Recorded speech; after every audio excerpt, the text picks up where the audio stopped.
I've been getting a lot of requests on how to set up your BetaFlight and set up your drone for the best flight possible on manual mode, no GPS, nothing, just you and the controller. This is not a video on angle flight, or this is for experienced FPV pilots. This is the Validor VX5. It has the Speedy BF7 with the Express LRS, Solo Good Express LRS version, firmware 3, the latest firmware. I keep all my firmware updated. Very easy to update. As you can see, it already went into Wi-Fi mode. So you just connect the Wi-Fi to this on the app for the Express LRS, update your firmware on your controller to this. Very simple. And this does have to do with your flight characteristics as far as like the transmission of your signal to your drone makes a huge difference in BetaFlight, and I'll show you how you set up to get the smoothest signal with like 250 or 500 hertz signal for racing, where you turn off telemetry and all that. But let me get into the basics. Now this has the O3 air unit, which is the best video out there. I mean, just hands down, the O3 air unit with the latency is incredible at the 2.4 100 frames per second. It's just incredible latency. I mean, it's just excellent for any kind of flight. So that's what I mainly prefer, is the O3 air units.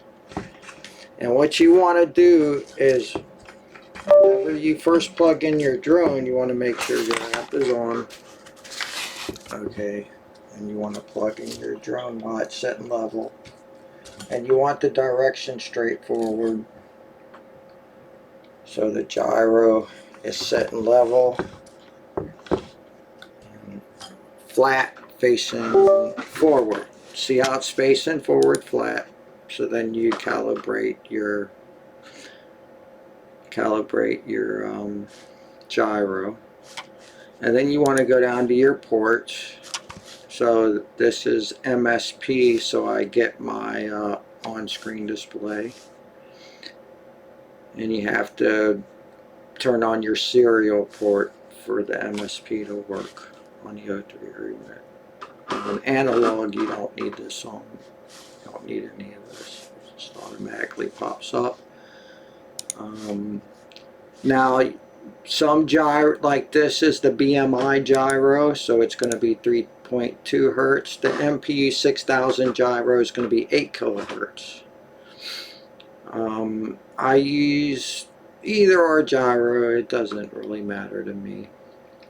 And then you have your settings over here for which way, like let's say if you set your flight controller different, upside down or sideways, or some reason you have to turn it a different way, you can reset the gyro to wherever you want. It's equipped with a barometer. You put the barometer on. Now you have to click these on to be able to do settings like OSD. You turn that off, this disappears. So now whenever you set up your drone, you want to set this to 180 degrees. And then that's your crash flip. So if you're stuck in a tree upside down, you can arm it. Any position you can arm your drone and get out. Get your drone out. And you want beepers on all your drones. Beepers so you don't lose them. This you pretty much don't mess with. It pretty much stays pretty good. Now this shows what my controller is. So let's say button 3. Let's say on your controller I set up 3 as my switch up here. So when I flip this switch on my controller, that would be switch 3, so you set that to auxiliary 3, beeper, arm. So those are the only things I have set on my radio. That's all I have set, is to arm it, a beeper, and flip over crash. That's all I use. I do everything manual. And all this fail-safe stuff, I don't use any of this stuff because I have it at 180 degree. I disable. I don't use any of that. I don't have GPS hooked up, so none of that gets used. I don't use presets. I set my own tuning. So when you go here to your tuning, I always set all my drones to 105 right here. Most of them. It depends if they're real heavy or real light on the extreme, then you kind of mess with that. After this, you disregard this. I have no angle mode, so you don't have to worry about that. And over here you have the jitter reduction. So if you're racing, you want to put that probably about 5, like for super fast racing. As you go up into more cinematic stuff, you want to go up to 12. If it's real windy and you want to film, drop that down to about 7. If it's real calm, if it's calm out, not that windy, you can put it at 12 and it'll be super smooth. I mean, that's like the best. That's the setting I usually run at. But if it gets real windy, you can kind of crank this down a little bit. Will give you a little more smoothness. Now I set my smoothness at 50. The boost leave at 15. Don't mess with any of this. Now this, if you have some noise, like getting noise, like little jittering and stuff, you can try putting this on, might solve your problem. That's just for, I believe, the radio signal. What is it? Yeah, so if you're at 500 hertz, let's say your average is 2-point average is needed for 500 hertz leaks. So if you're racing and you put it at 500, you want to put that at 2-point. And then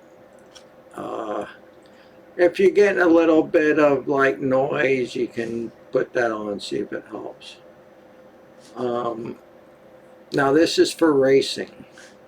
So this is the angle of the drone. So if you put your, or the throttle position. So if you put this up to 30, the drone's going to be tilting more as you give it the throttle to go up. If you put it at 15, the throttle is going to have to go way up before you get to full speed. Where if you put it at 30, you can tell the difference when you sit. I sit at 15 for my my freestyle and 30 for racing. That's pretty simple. Now here is where you get into the heavier drones. So let's say if you have a heavy drone and you're getting a little prop wash, you start boosting this up to around, you can go between 38 and 50. So let's say if it's just a little prop wash, go to 40. If you get a lot, go to 50. And it makes the drone feel a lot lighter when you give it throttle. As you increase this, the drone gets lighter feeling. And this gets heavier feeling. So if it's a light racing drone, you might want to go down to 35. If it's a decent drone, I put it there. Now the advance, you don't want to leave that at 20. I never mess that. Now my motor output all depends on how I have, if I have RPM filters or no RPM filters. No RPM filters with less pushing the stuff here, you can put it up to 100 output. But if you want to save your motors and you're not really using all that speed and you want your motors to last forever, set it at 80. Because that's going to be plenty of power, 82, 86. And then you can mess with your throttle position here to save your motors and boost this up a little bit to give you a little. I look at the longer lasting the motors. Now I set all mine to actual at 220, 670. And you always push the save button to make sure everything's calibrated. Now if this starts spinning and flipping, you're going to have to either go to BetaFlight or race flight, but you're going to have to reset your drone. That's all that is. Your gyro is a little screwy, so you got to either reinstall the BetaFlight or reinstall the gyro software or something. Just you know, it gets a little glitch in there. So if you click that save, and that's perfect, and it's good. You're good.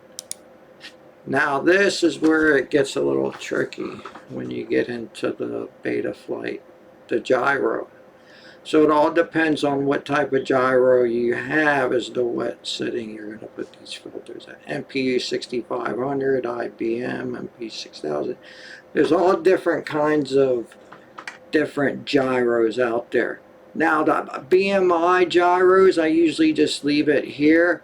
Whereas the MPU 6000s, I'll boost it up sometimes a little bit, or it all depends how the quad's acting and all that, but normally the BMI's got less noise. They're a more modern gyro where they have less noise at the bottom end, I believe it is, so you can put these even, where the older gyros you have to kind of mess with this, but they're way more stable. Like the 8 kilohertz gyro MP6000 is much more like for filming stable gyro, where the BMI is an all-around gyro that you can use for both. That's basically what the BMI is, where you can use it for racing and for freestyle. The best of both worlds. Where the MPU 6500 was for freestyle, the MP 6000 for racing. So here, when I run no RPM filters, you set this at 4, like this is no RPM filter. Okay, now, if I can easily set the RPM filter on this. I probably will set it up. Let's see here. Now you have to install, so this is no RPM filters. I set it at 4. You can put this at 5 if you get a little noise or something, but that's all you mess with. This is notch count. So when you put RPM filters on, you're going to turn off gyro 1. But here, let me put the RPM filter on. So this is how you do the RPM filter. Well, now you have the receiver. So I'm using Crossfire. This really doesn't have to be on because I'm using, I shouldn't even have to have that on because I'm using a dBm instead of RSI. So I can actually, I don't even need that on. Because the RSI is dBm. I don't know why I didn't do that. And you don't want channel, disconnect that if you want your signal to be read on your on-screen display in the dBm form. I use this form to measure how far away you can go without losing a signal. So this measures it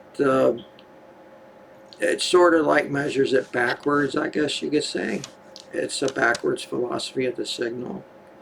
So as you get further away, this will go from 50 to 90. And then you have your beeper. You can go into your CLI and set your beeper to like 9. I got mine set at 97 dBn. So as you get, if I pass the threshold in 97, I'm going to get a signal saying I got to come back.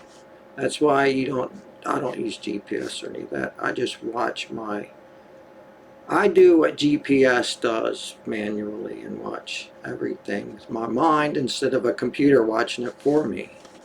If you understand all the programming and how stuff works, you can be the computer itself. You don't need a computer to do what you know. So now you go to the modes. Now this is how you set up your controller. So auxiliary 5 is button 5 on my controller. So I can go here and change the arm switch to button 1 or button 5. And then this over here, you put them all to the right. And when you turn the switch on, this will move over. So I have my crash flip is on 3, beeper is on 4, and this is on 5. Pretty simple setup on that. And then my motors, this is how you do, so I'm going to do, now with the BMI sensor, that's one thing you can, is a little better because you got the best of both worlds, is you don't have to put this on D-Shot 300. So you can put on your RPM filter. Okay, go here to motors. So that's the RPM filter on. Now I can put 3D mode on where my center pole is in the middle, and when I pull back it reverses my propellers. So if I flip over, I can hover upside down for however long I want. This is for hover mode. Like if you flip over and you want to do tricks where you stay upside down, like flying upside down, that's how you do that. But this is RPM filters for like tight turns and having more control over slowing and speeding up your motors with RPM filters. This makes it much more, you won't overshoot things if you put this on. So you turn on, first off you have to download the Blue Jay hardware on your, if you're an experienced drone pilot, you know how to do that. So then I go to my PID toner. Now when I do RPM filters, I'll turn this off, set that at 1, save. Now, it all depends how it flies on RPM. You might have to crank because it changes the parameters of the motors. So you might have a little, you gotta just fly it and feel it. Now when I put RPM filters on, I'll turn this down. Now this gives a little less throttle up. Now that's when I put RPM filters on. And then I'll go over to the throttle, this, and put it like 86. So I actually turned the degree of the curve of your throttle sensor. As you give it throttle, the sensor curves up. Boom. And then you're at maximum throttle. That's your lowest throttle. So the straighter the line, the more quicker you get to the high end. The more the whoop, the longer it takes here.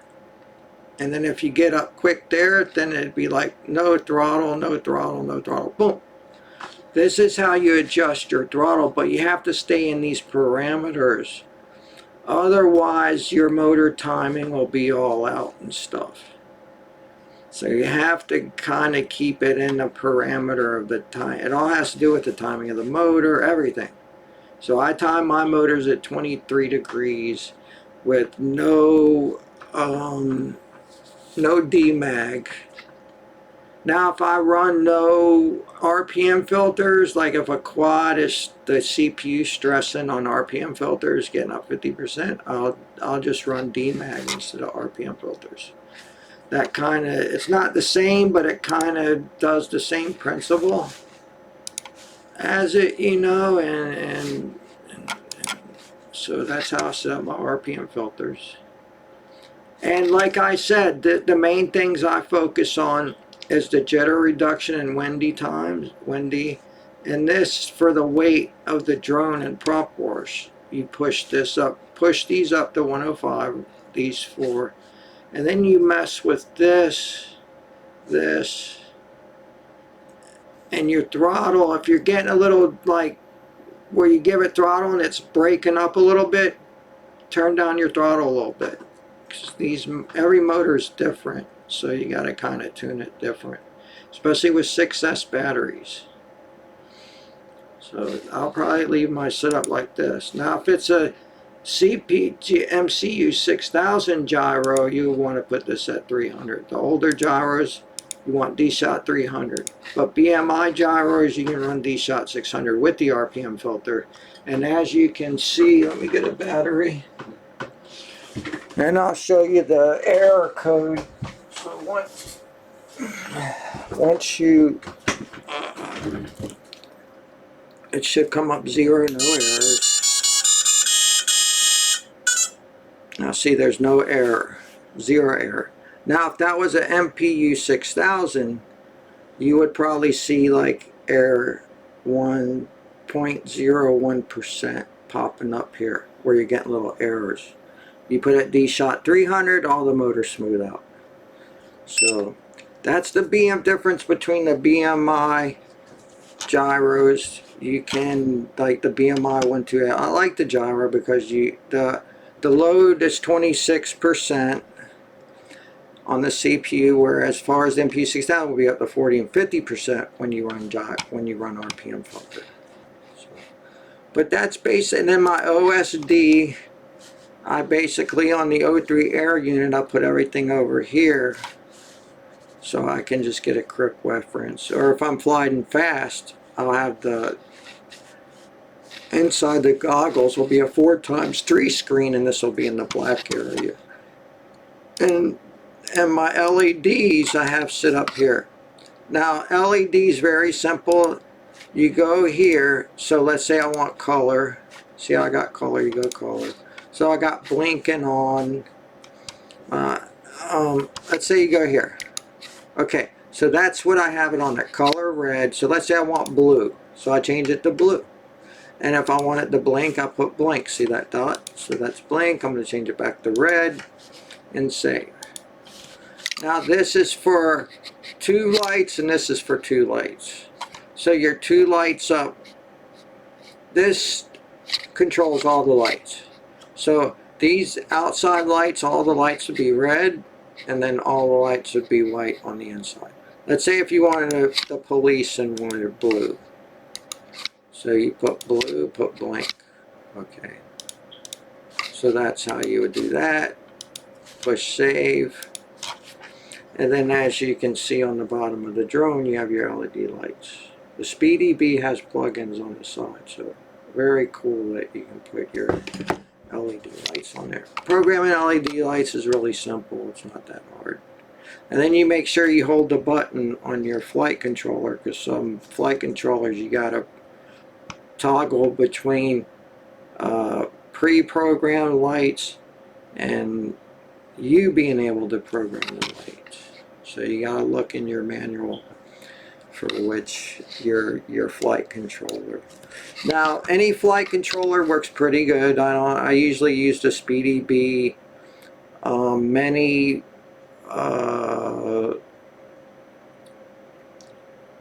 F4. Now this is the F7, but I use the F4 a lot because I don't need all those ports. I just use video. I don't use GPS very often. I don't even mess with GPS. I do everything manual because I'm a freestyle and racing pilot. But one day I'll have to show you the GPS stuff, so I'll have to work on that one day. But as far as smooth flight and smooth characteristics, and as far as the camera placement for the O3 air unit, you got to make sure that the video camera's tight into place, and the videos, you can do a lot in the tuning to make your video awesome. Like I said, just follow what I did on mine. And you know, the gyro, the most important things are right here: the jitter, the gain, your motor output here, you know, the gyro setting on which gyro you have, and how you do your RPM filters.